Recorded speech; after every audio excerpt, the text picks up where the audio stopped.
जिनको ज्ञान ही नहीं है कि मन क्या है, मन कहाँ रहता है, इस तन में मन कहाँ बसे, निकसी जाय के ही ठोर, गुरुगम हो तो परख लो, नहीं तो कर गुरु और। साहब की वाणी क्या कहती है, इस शरीर में मन कहाँ है, मन की कितनी भूमियां हैं, मन कब रहता है बाहर में, कब जाता है अंदर में। जिसको इसका ज्ञान हो उसे गुरु बनाओ। नैनन आगे मन बसे, निकस जाय नौ ठौर, सदगुरु भेद बताइया, सब संतन सिरमौर। हम सभी जगे हुए हैं, हमारी आंखें खुली हुई हैं। मेडिकल साइंस क्या कहता है, वैज्ञानिक क्या कहते हैं कि जब हम जगे रहते हैं 80% मन कहाँ रहता है, आंखों के आगे रहता है। जहां तक आंखों की दृष्टि जाती है, दौड़ती है, वहां तक मन दौड़ता है। उसी मन को हमें बाहर से अंतर करना है। पहले करना है बाहर में ही उसको रोक देना है। जिसका मन बाहर में नहीं स्थिर होगा, अंतर में भी डमाडोल रहेगा। मन की गति को हम कैद करते हैं, पकड़ते हैं, एक स्थान पर बार बार रोकने का अभ्यास करते हैं। बार बार हर खोजते अंतर की सुधि नाई, बिन सदगुरु पाओ नहीं, भटक मरोल जग जाए। नौ द्वारा संसार का 10वां योगी तार, 11 खिड़की खुली, शब्द महल सुख सार। जिसकी चेतना बाहर में एक विशेष स्थान पर साधना के द्वारा स्थिर हो गई,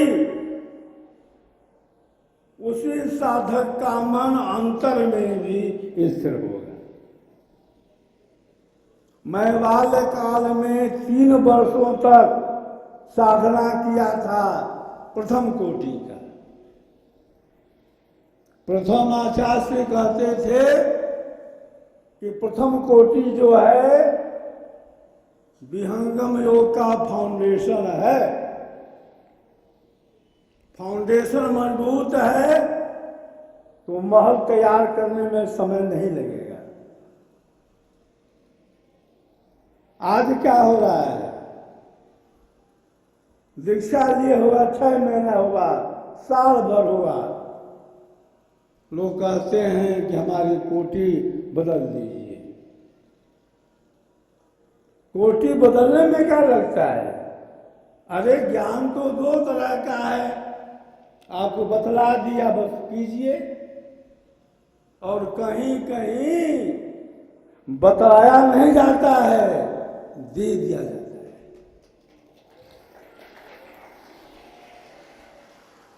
अंतर्नेह करो सदगुरु से, छान कपट की टटिया, अपल भर में तो ही पार उतारो, मान मोर एक बतिया। सदगुरु दीन दयाल जाहि पर कृपा किन्हा, मोह तोड़ ब्रह्मजाल अमर पद पल में दिन्हा।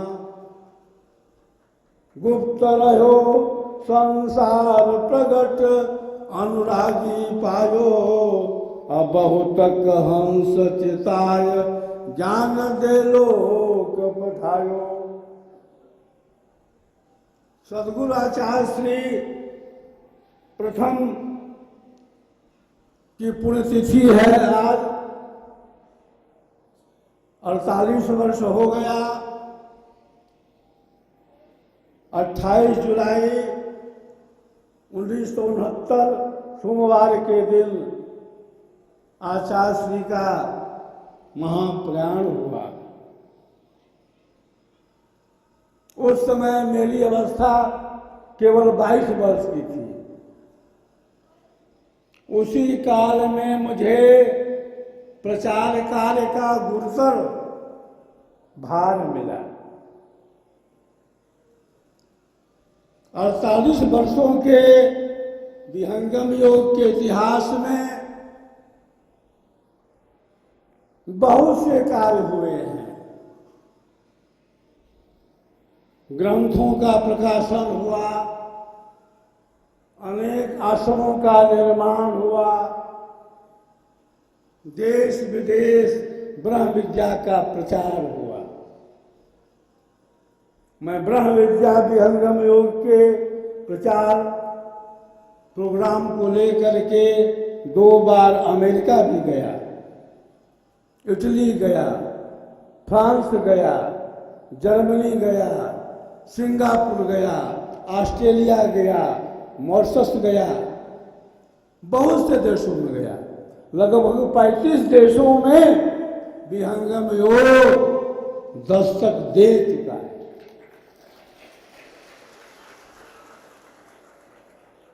हंस हंसिनी शुद्ध है, दीजय बोध लखाय, भूमंडल पर चार है, छान बीन सब आय।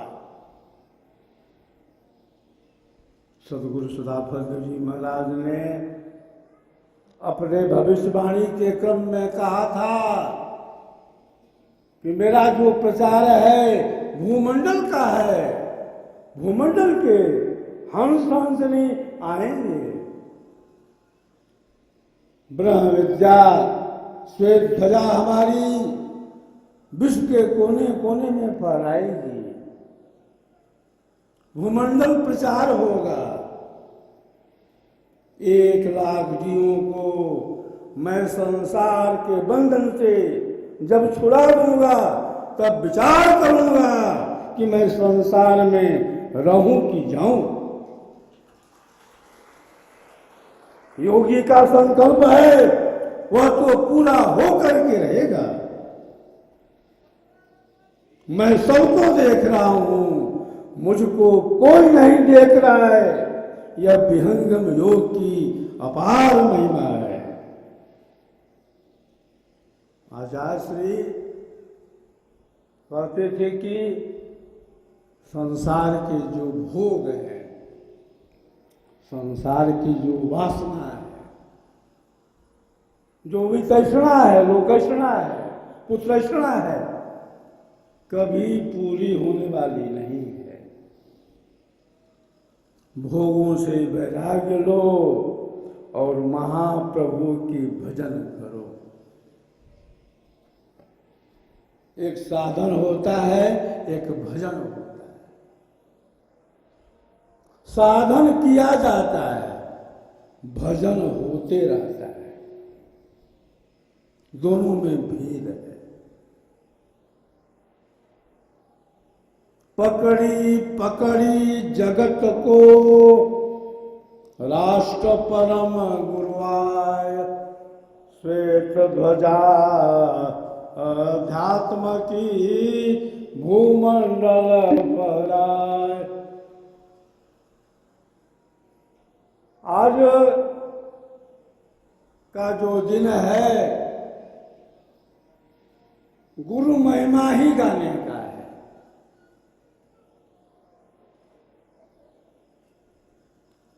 बात बहुत पुरानी है। बात है 1962 की। मैं आचार्य की सेवा में गया था, और भी सेवक थे, मैं भी था। उस समय कलकत्ता में हम लोग गए थे, अब हो गया है कोलकाता।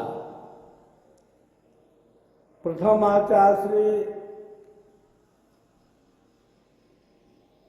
शांत एकांत कमरे में बैठे हुए थे।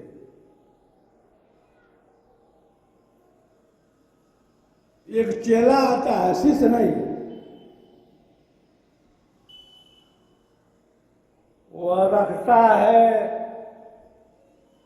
एक मिठाई जिसका नाम था राजभोग। आचार्य श्री ध्यान मुद्रा में थे।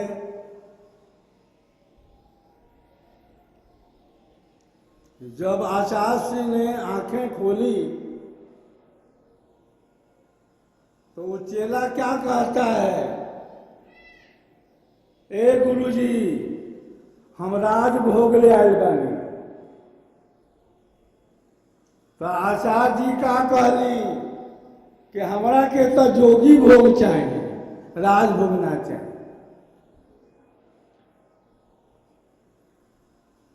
आचार्य जी के साथ हम लोग गए थे अलीपुर चिड़ियाखाने में। तो आचार्य श्री आगे आगे थे, हम सेवक लोग पीछे पीछे थे। आचार्य श्री सब कुछ घूमते हुए वहां चले गए जहां पर विवेकानंद जी की मूर्ति थी। आचार्य श्री 10 मिनट तक वहां मौन रहे और विवेकानंद की मूर्ति को देखते रहे, और फिर बोले हम लोगों से कि देखो, विवेकानंद जी प्रथम कोर्स की साधना कर रहे हैं।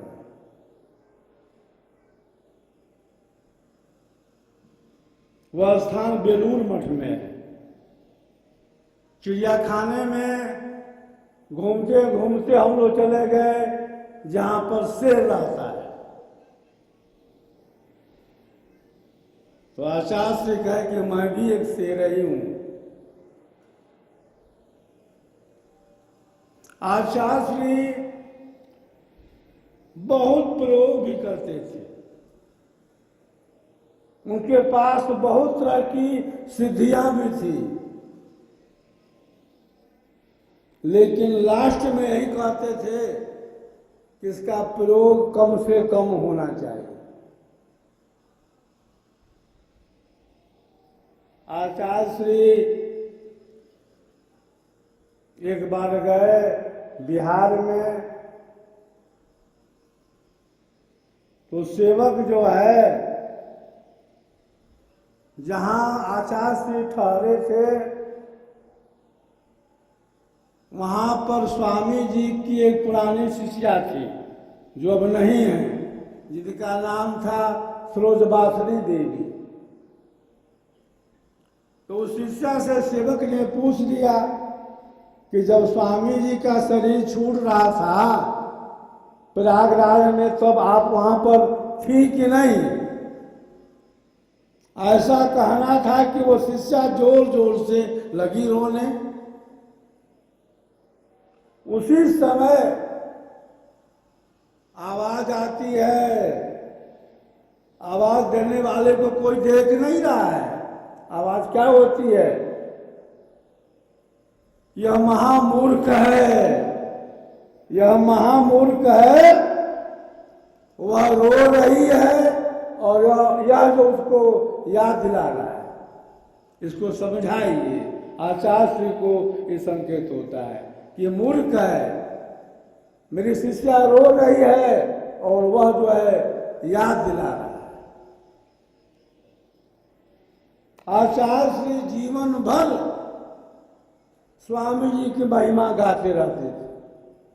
स्वामी जी ने कब क्या कहा, समय समय से दिशा निर्देश देते रहते थे। तो आज गुरु पूर्णिमा के अवसर पर